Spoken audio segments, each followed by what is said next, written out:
Thank you, Mr. Chairman. I want to thank all the members of this distinguished panel for being here today, and I want to take a special moment to thank Larry Thompson, who was my boss at the Department of Justice, although I would note that you should not hold Larry accountable for my many missteps in the years that followed.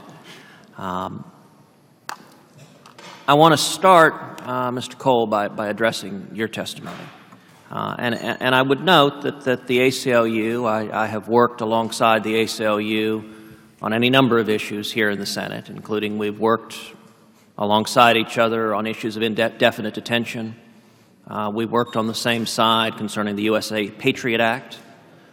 We worked on the same side working to stop the efforts of Senate Democrats to amend the Constitution and to amend the free speech protections of the First Amendment. And so I am grateful for many of the good things the ACLU does.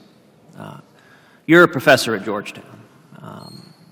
I would like to ask you, as a professor, how would you react to a student who submitted an exam with a one-sided and biased account of the facts that included only the facts on the students, supporting the student's view, and omitting everything else? Well, first of all, Senator Cruz, thank you for where you've worked with us, and we hope to work with you in the future where our interests align. You know, what we did here with respect to Mr. Sessions. I'll get into the facts for a moment. Yes. Just so I think you will indulge me and answer the question. Right. So I think it would depend. If the question were to the student, is grabbing a woman by the genitals sexual assault or not, and they responded, yes, it is, I would say that's a correct answer. If they responded by saying, actually,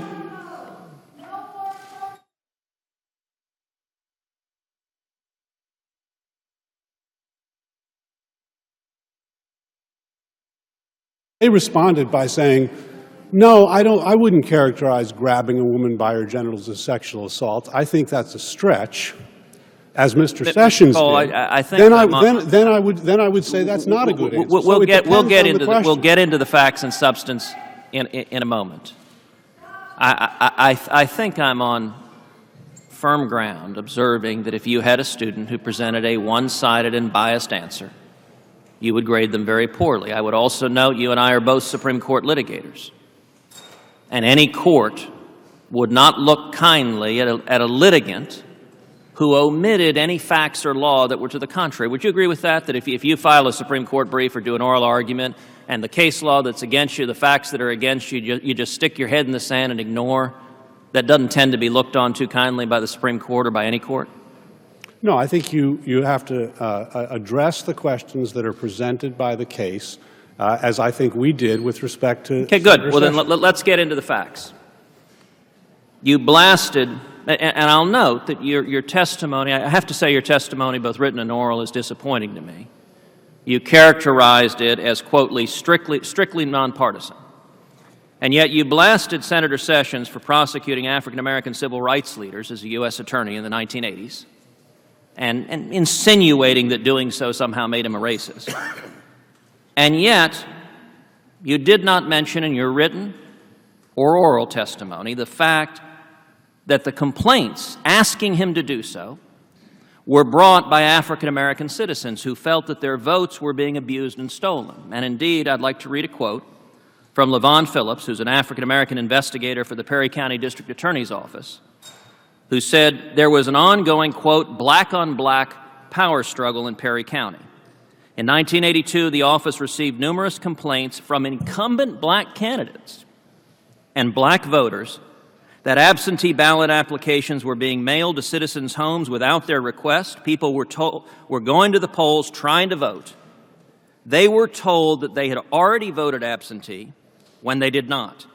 A grand jury, a majority of which was African American, asked in its official report for a federal investigation of voter fraud in Perry County because it was becoming very abusive and the black incumbent candidates at the time were rather terrified. That's the case that Senator Sessions brought as U.S. Attorney.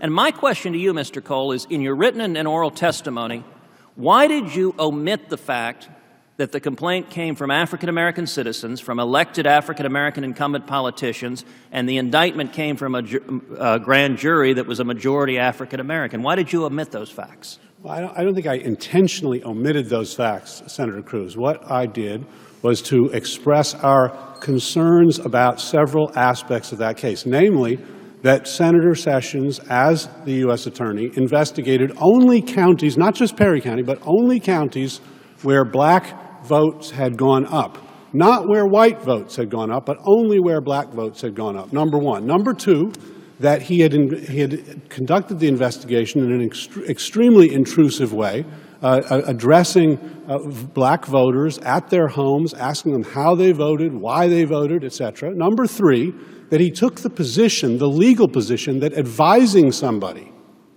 on how to vote, on who to vote for, was a crime. Now, you, Senator Cruz, when you were running for president, advised people on how to vote. Well, for you yourself. also admitted the fact that the evidence in the case showed absentee ballots had been tampered with, and indeed the defendant in the case admitted that he had changed absentee ballots. He argued it was with the voters' consent, but he admitted he had changed absentee ballots. Right, and if you're and my point is simple, Mr. Cole. This committee can assess what occurred there, but any law student or any litigant who presented such a one-sided picture of the fact, conveniently omitting every single fact that is to the contrary, would not be treated as a credible witness and would not be treated, as you describe your testimony, as strictly nonpartisan. Let me turn briefly to a second issue you brought up, which was the Tyco case. You said the Tyco case undermined Sessions' fitness for the job as Attorney General. And likewise, there are a number of facts that you just omitted from your discussion. Number one, the basis of your complaints was submitted to the Alabama Ethics Commission. And on July 10th, 1996, the Ethics Commission unanimously dismissed the charges against Sessions for insufficient facts. Now, you briefly mentioned that in your written testimony, but you omitted it from your oral testimony. Fact number two, the Alabama State Bar, one of Tyco's lawyers, filed a complaint with the Alabama State Bar based on the trial court's order that you quoted, alleging over 20 ethical violations. The Alabama State Bar adjudicated that matter, and on February 16, 2000, the State Bar unanimously dismissed the complaint. Again, you omitted that fact from both your written and your oral testimony. That is nowhere to be found. But third, most strikingly, the language you rely on as the basis for your testimony. The Federal Court of Appeals, the 11th Circuit, concluded that that precise language concerning prosecutorial misconduct was, quote, particularly unreliable and misleading. It reversed a civil verdict based on it. And the 11th Circuit concluded there was, quote, no evidence in the record to support a finding that Tyco's federal constitutional rights were violated, and concluded that, quote, probable cause existed to prosecute Tyco. You omitted that fact that the Federal Court of Appeals profoundly repudiated that state court ruling you're relying on, and that, again, is not credible or impartial testimony. Now, I would ask the chairman for consent to introduce into the record the federal court opinion, the ethics complaint dismissal, the State Bar complaint dismissal, and related materials. And I'd also like to introduce a memo from Professors Ronald Rotunda and William Hodes concluding that, quote, the mere non-specific allegations of a party uncritically adopted by a state court judge and rejected by the state agencies with jurisdiction over ethics complaints cannot possibly have any bearing on Senator Sessions' ethical standing today. Can I respond? Or no? Can I respond? Just briefly, and thank you.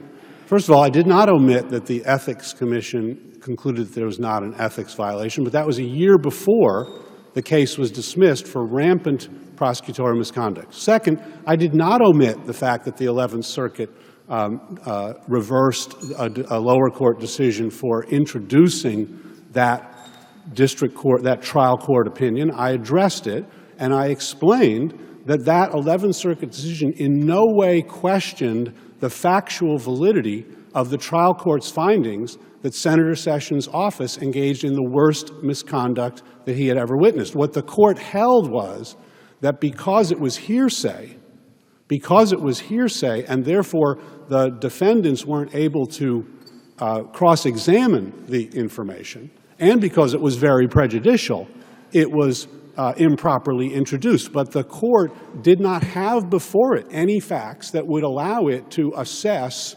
whether the judge's findings, based on the judge's record in the state trial court, were right or wrong. And in fact, you say the federal court didn't question the reliability. The quote from the 11th Circuit is that the state court's opinion was, quote, particularly unreliable and misleading. And that what it meant was, if you read the opinion, which I did, and Senator Cruz, you're now presenting misleading information, because if you read the opinion makes it very clear that the decision is based on a rule of hearsay and its relation to prejudice.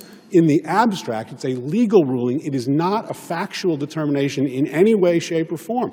And so you present one side, I present another side. I urge the committee to look at the facts of this case, where Senator Sessions worked on behalf, closely collaborated with people who were making campaign contributions to him, filed the 222-count indictment. Every count was thrown out. Mr. Cole, my time has expired, but I would simply note the Federal Court of Appeals said, and I quote, "The statement of facts was intended to exculpate Tyco, and thus it was self-serving and unreliable." That is a verbatim quote from the Federal Court of Appeals, and it's contrary to what you've just told this committee. Before my time starts,